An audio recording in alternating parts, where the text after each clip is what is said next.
These days, one of the hottest topics in Turkey is the campaign to shift to the presidential system with a new constitution after the upcoming elections on June 6. If this really happens, it will amount to the greatest systemic transformation Turkey has had since the beginning of the republic in 1923. In fact, the roots of the current parliamentary system go back to the Ottoman Constitution of 1876, so a presidential system will be trashing a 140-year-old tradition. What is the big difference between two? In the parliamentary system that Turkey adopted from Europe, the head of the state is the politically neutral president, whereas the head of the executive is the politically responsible prime minister.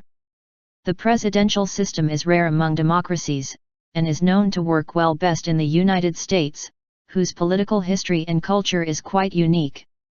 Now, the bigger question is who wants a presidential system in Turkey and for exactly what reason? The first question is not hard to answer. The push for the presidential system clearly comes from President Recep Tayyip Erdoğan, his close advisors and his committed propagandists. It would be wrong to add the Justice and Development Party AKP, for many people in the ruling AKP are silent on this matter, if not silently resistant.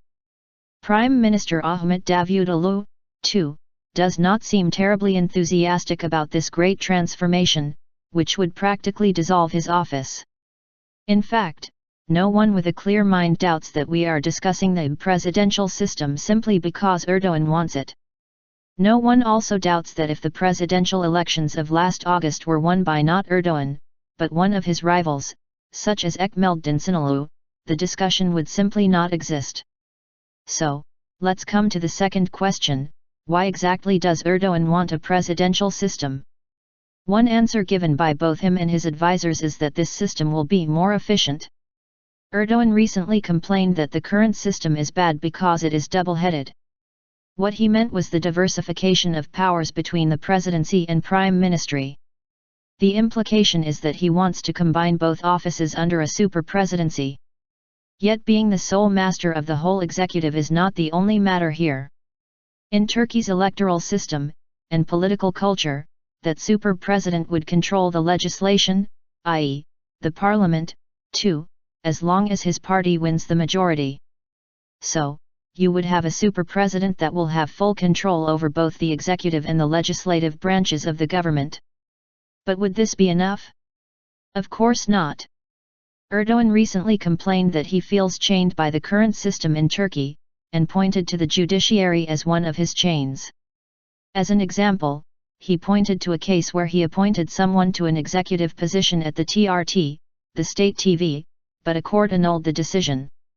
Other signals also suggest that all such chains by the judiciary, including the Constitutional Court, will be torn apart in the new presidential system. Checks and balances, in other words, will cease to exist.